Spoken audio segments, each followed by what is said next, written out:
Let's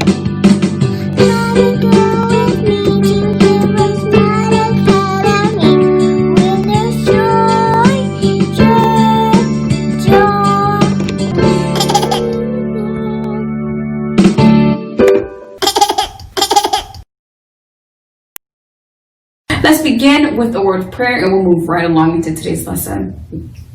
We thank you, Lord, for this time we have to learn and grow. We seek to do the best we can and add to what we know.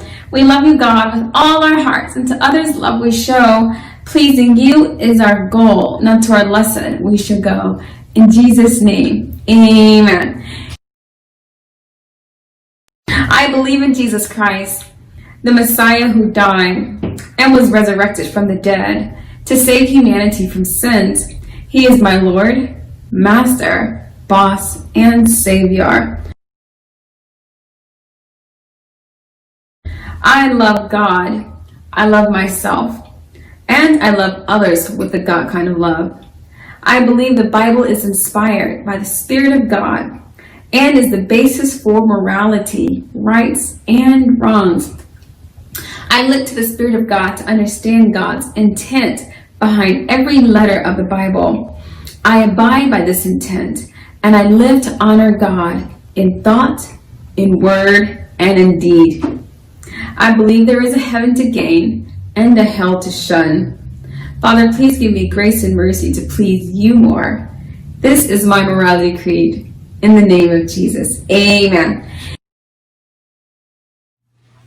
Mrs. Nita here with HeroesMart Homeschool Academy. Welcome to class. It's good to have you back. Thank you for joining me. Today's lesson, we're going to talk about numerators and denominators. In a previous lesson, we've had an opportunity to discuss denominators. And we talked about how denominators is the total number of parts in a fraction or in something that we're considering like a number 1 out of 2. The 2, which is the denominator, is the total number of parts. In today's lesson, we're going to talk about numerators and denominators just to make sure you're able to relate the two and appreciate both parts of a fraction. So let's go ahead and get started. I have here, as you have seen in the past, a sheet of paper that we've divided into 4 equal parts.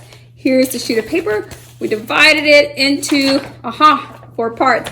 What I'm going to do is ask you a question. If I were to cut this part out, how many parts will I have cut out? Yes, just one. I would have cut out just one part. If I were to cut out this part and this part, how many parts would I have cut out of the total? 1, 2, right? I would have taken 2 away from the total, okay? So that's exactly what I'm going to do. I'm going to show you that this has total of 4 parts. Here's 1, 2, 3, and 4. 1, 2, 3, 4, 4 parts.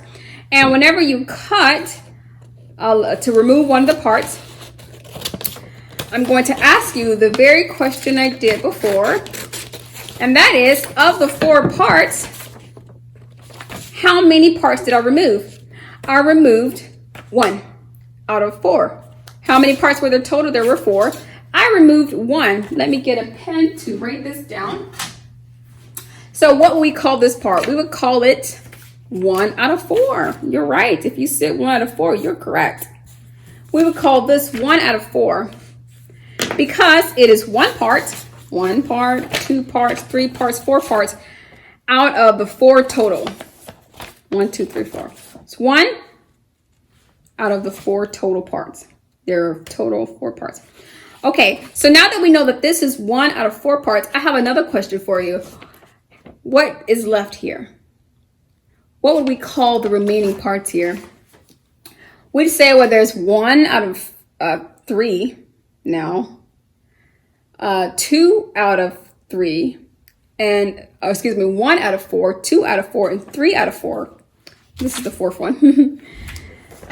1, 2, 3. You say, well, there are 3 out of 4 parts remaining because we took one of the parts. So you'd call this 3/4 remaining. You say this is 1/4 missing, but 3 of those 4 parts are still remaining. So we'd classify this remaining part as 3/4. I'll write that down just so you can see it. This whole part remaining is what we call 3/4. I just wanted to give you an opportunity to see that demonstrated so that as you're working through your workbook and as you're going through life, you're able to disassemble things and reassemble it, and you're understanding, oh, this, I broke it into 5 equal parts, or I broke it into 4 equal parts, or I divided it into 6 equal parts, or even 2 equal parts. What is the numerator here? Speaking of numerator, the number at the very top is the numerator. So this 1 would be called the numerator in that instance, and the 3 would be considered the numerator in this instance. And we've talked about the denominator in the past, which is the bottom number. Boys and girls, that's all I have for you. Thank you so much for coming to class, for being a part of today's lesson. Please take time to complete the exercise in the workbook. It'll give you a little more understanding, and it'll give you an opportunity to demonstrate your understanding as well. Until next time, remember, Jesus loves you, and so do we. God bless.